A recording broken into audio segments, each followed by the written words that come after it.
Imagine soaring over the countryside, looking down upon the earth, not 30,000 feet above everything, but low enough to see the farmer in the field.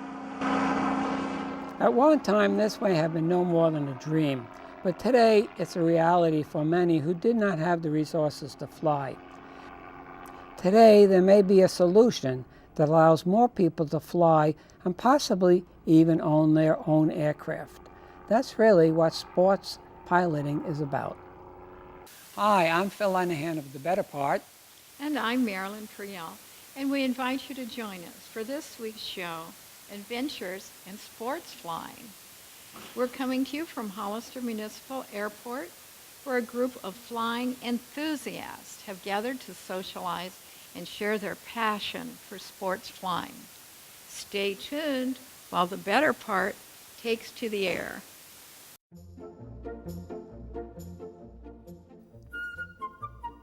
Welcome to The Better Part, a program that encompasses a diverse spectrum of topics important to our community, which we hope will both inform and entertain you.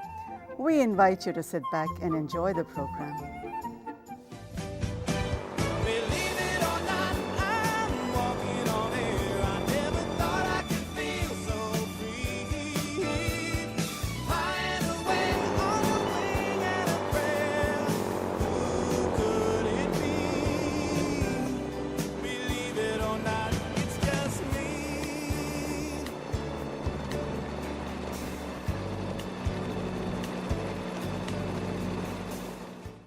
I'm speaking with John Feemster, and he's chief pilot here at this local Chapter 110, and he's also the flight advisor. So I've got a lot of questions of you, John.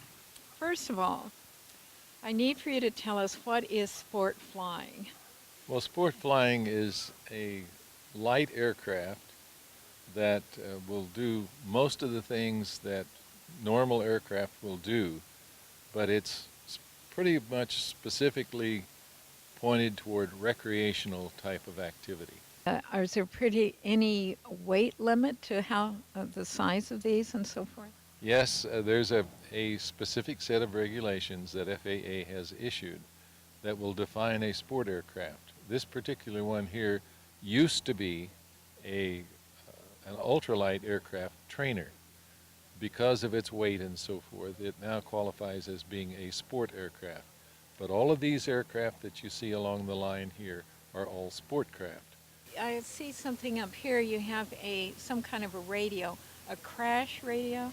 Well, all sports craft by FAA regulation will have a radio, which is an emergency radio, that will automatically turn on if you crash the aircraft. It exhibits a beacon so that anyone who would be out in a rescue mode would be able to hear the beacon and help find you. That's wonderful. And then behind us is a special parachute. Tell us about that. Early on in the ultralights, since they were not a regulated design, it became essential for safety to maybe have some way of getting down safely if something went wrong with the aircraft. So some people designed a parachute that would let the whole aircraft and the pilot down all in one piece. And then a sports pilot, what do they have to do other than be a sports jump pilot? in a plane? Yeah, I mean, do they have to take flying lessons and get licenses and Well, so forth? you must have a license. Can you have a sports license without taking lessons? Yes, if you're moving down from being a general aircraft pilot. If you're moving up or you're beginning, you must have at least 20 hours of flight, 15 with an instructor, and 5 solo, that is restricted flight area, but flying on your own so as to show proficiency. The people we're talking with today are members of the Experimental Aircraft Association. It's international, I understand, with about 1,000 chapters worldwide, and yours is I think it's called the South Bay Ultralight Chapter 110. Is that correct? That's pretty good definition. Okay. Yes. And tell us about your chapter. Well, our chapter was originally initiated because a bunch of us people decided we'd like to fly. And so the first thing that we could get our hands on would have been an ultralight aircraft. So we joined ourselves together to share experiences and to learn from one another. Now, how many members are in this local chapter, and how could one become a member? Well, the membership is open to anyone who wants to come in, whether you fly or not. If you have an interest and follow the proceedings or just share in the standard old thing of hangar talk. Mm-hmm. Well, planes, yes, whatever. so you come in and you can be a member, and our fees are terribly, terribly expensive. I think they're $25 a year. Oh. And so that's the part of becoming a member. The number of members that we have varies, but we're usually somewhere around 30 to 50, according to who's in, who's hasn't moved away, or us older guys who hasn't retired out of the position. Well, I imagine you have, like you say, some people who love mechanics and like to build them. Other people like to fly. And we want to meet some of these exciting pilot members and see their planes. So can we do that now? You sure can, and I think you're going to be pleasantly surprised in all the variety of people that are here, their experience. We've had people from World War II pilots. We've had people who've just learned to fly, and I'm one of those, generally speaking, who's just been learned. I've only been flying for about 22 years. Is that all? Yeah, Just a babe. just a babe in the woods. Well, thank you so much, John. It was a pleasure talking with you. You're welcome, and I hope you have a good time today. Thank you. Hello, ladies and gentlemen. We're here with Frank Ducker, who's going to tell us about this little toy that he built himself. I don't know whether everybody around here seems to be building their own airplanes. So, Frank, tell us about this wonderful piece of equipment. Good morning, Phil. This airplane is called a Kolb Mark III Extra, and it took me 10 years to build. I got it as a kit, and it came in one big box and a big long tube. And I had to cut all the rivets and the ribs and rivet them all together. How many rivets? Approximately 5,000 rivets. So you brought somebody in to do the riveting? No. I did it all myself. I had a rivet gun and attached all the rivets, and it's called pop rivets. So you just put the gun on and they pop into place. Oh, one question I do have. I'm looking at this airplane, and you have the engine on backwards. Well, that's a design feature. It's actually called a pusher airplane, and the engine fits up behind the pilot, and the wings fold backwards, and you can put this on a trailer and take it home with you if you want to do that. But I really liked this airplane. It had 2 seats, and I always wanted to take people up flying with me when I go flying, so I'm ready to take people up. Where do you normally fly, Frank? I fly out of Reed Hillview, but since I finished this project, I have this stationed in Hollister. Now, as you're building it, I understand that don't you have to have it inspected at various stages of construction? That is very advisable, and we had the EAA chapter come down, and I had people inspect my airplane and tell me a few things to fix, but I also had the FAA come down before they gave me my final airworthiness certificate. Thank you, Frank. It's fun to talk to all you pilots down here, building your own airplanes and flying all over the place. Thanks again. Thanks, Phil. I'm speaking with Don Wiggins. He's a World War II pilot, and he's 94 years old. He's still flying, and he's just won a nice award from this local Chapter 110. It says, Light Sport Pilot since 2001, being the most senior pilot and light sport builder. And you were telling me that you built this plane right behind us. How long did it take? It took me approximately 2 years. You told me a little earlier that it was supposed to take 250 to 500 hours.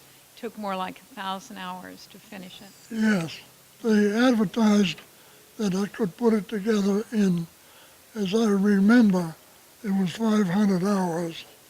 But I think that all told, I've probably put more than 2,000 hours. One of the people told me before you arrived today that you had been in World War II, you had been an instructor on how to survive airplane crashes. Yeah. Tell us about that. Well, when I went into the service, I was originally a caliber 50 instructor, but I didn't care for it, and I met a forest ranger that I had met before World War II, and he said told me I was in the wrong outfit. I should join his company, and I interviewed and I got accepted to teach people how to survive in the Arctic.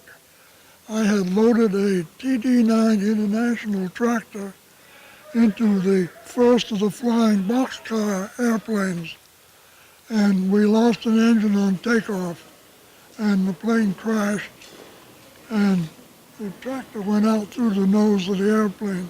So you put your training that you had in the military, you actually got to use it then. Yes, yes. Well, that's pretty exciting. And how long have you been in this? You've been in this group since 2001. Hold this up. Let's take a good picture of your certificate here. Thanks, Don. I'll be happy to have a hamburger later with you at the barbecue. Oh, okay. Hi, we are now standing here with Tim Floyd and his marvelous airplane that he has built called Legal Eagle. Tim, just give us some of the highlights of, let's start with the engine. What was it originally? This was a VW engine, a full four-cylinder VW engine, and I had to cut the back section off of the crankshaft inside this motor to make a half VW. Did you actually did it yourself? You didn't farm any of this work out, did you? No, I have a full machine system in the back here at the hangar, so I'm able to do all my own work, build all the parts, manufacture all the parts for my airplane. Tell us about the propeller. I started building propellers when I was about 18 years old. Actually, I got into the gyrocopters, and so I built my own propeller. I built my own propeller machine actually to copy a blank that I make the pitch out of, and so I'm able to reproduce the pitch on the props. I can see easy enough. This is made out of what type of wood? This is a maple. There's various types of wood you can use for propellers. Mahogany is one. You can use birch. That's very common for propeller building. Okay, now I can understand cutting out the wood and everything, but a propeller has to be perfectly balanced, doesn't it? Yeah, it does. This is basically just a static balance on a balance beam using a rod in between the center portion of the hub, and is close enough. It's balanced in all different angles, vertically as well as horizontally. Good luck, Tim. I'm going to be going up in one of these later today, and I wish you all well, and it's a beautiful piece of work, and I thank you for being with the Better Part. Well, thank you very much. I appreciate you interviewing me and looking at my aircraft. Stephen Mann, Yes.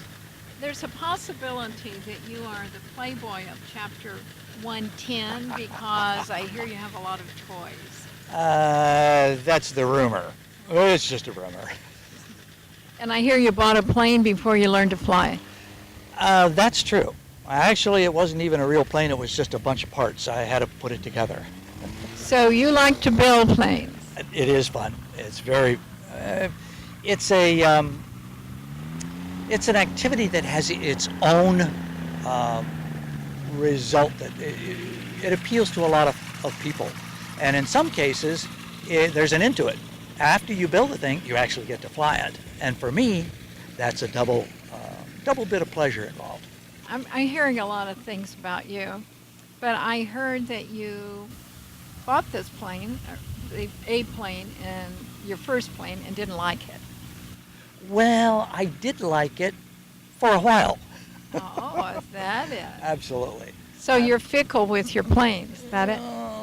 You tend to change your perception of what it is that you enjoy Yes. over time, and I certainly did.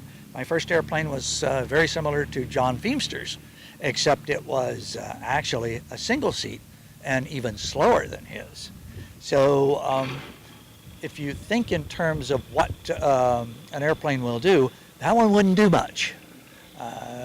Maybe 35 miles an hour.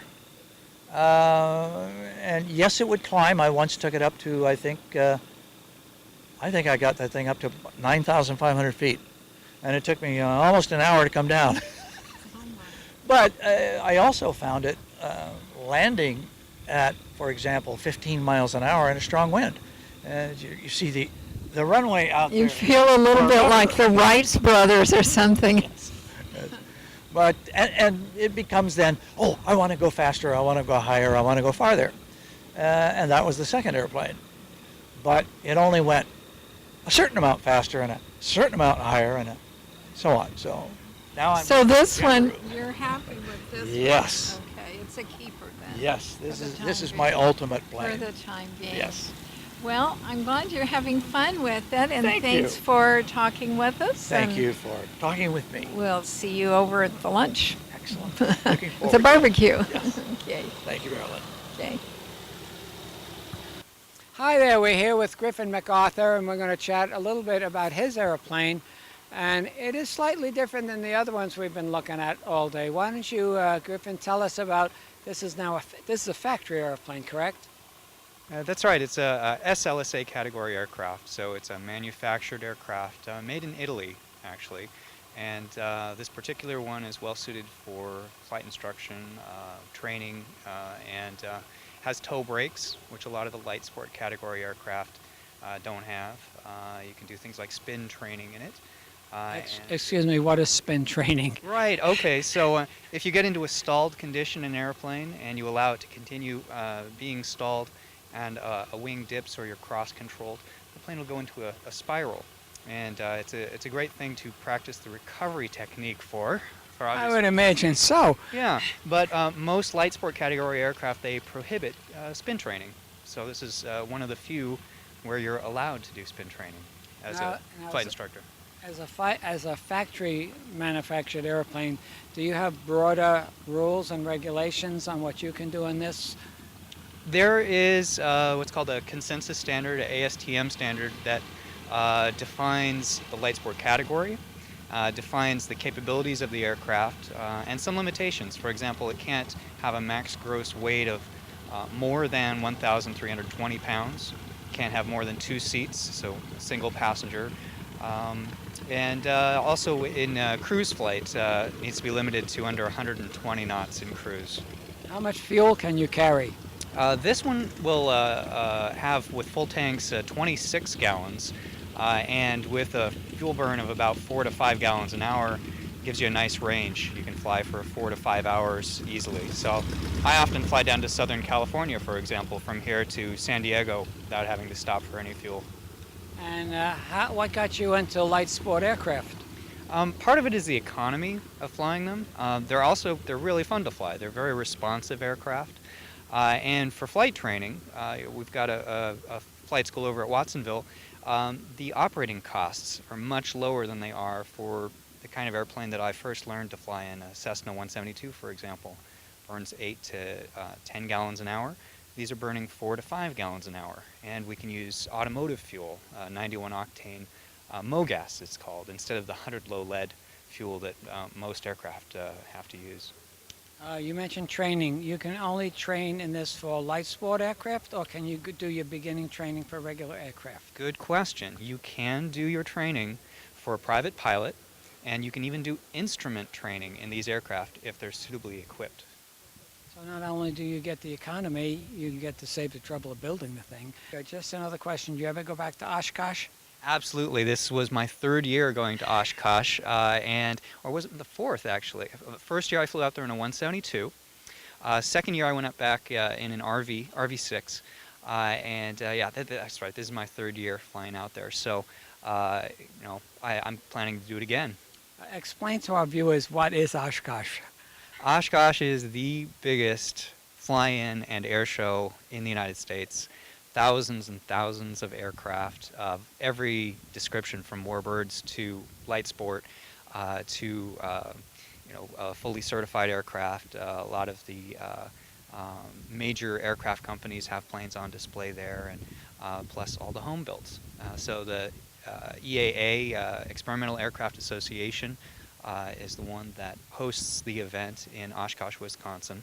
And where did you fly in from for this little barbecue picnic we're having? This was a short hop. We came from Watsonville, which is just over the hills, so it was a very quick flight. And we were lucky, too, that we've got beautiful blue skies today.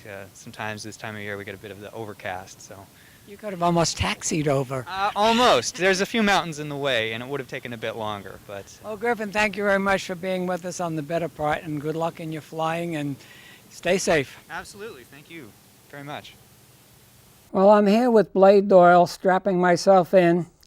That assumes if I can find the buckle down here someplace. For my adventure in sports flying. I can't wait. So here we go. We're revved up, and we're heading down the runway. I realize this is not exactly United Airlines, but there we are. We're airborne.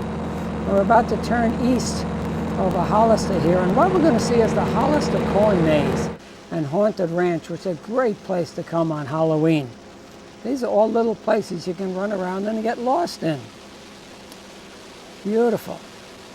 We're now joined here by Tim Floyd and Legal Eagle. Just watching him reminds me of the days of the old barnstorming across the country in the 1920s, which was really the first form of civil aviation. Hey, doesn't that look beautiful out there? We saw the shot before in the show just talking to him. Just floating over. Now here are some shots taken from Legal Eagle across the Hollister countryside. It's just beautiful to be at this altitude and see the streams and the trees and all the cattle down there. And it's kind of like hiking on steroids. Just going across the Hollister hillsides here. Look down there, there's all the cattle grazing and the hills, and it's just beautiful up here. Just look at the hills up there in the distance. There's actually a shadow down there on the ground. Beautiful. You really have to come out here and try this someday if you can hook a ride with some of these people. There we are, just flying along as graceful and as nicely as can be. Okay, now there's Tim Floyd getting ready to make his landing. We watch him coming in here. There's just like you make believe he's just finished barnstorming. He's approaching the runway, and he is touchdown. Beautiful, beautiful. Very nice, safe landing.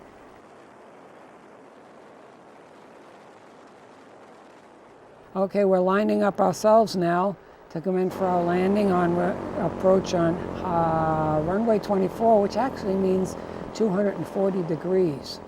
Following behind us here is John Feemster in his little airplane coming in. Look at him, look at that little two-seater there.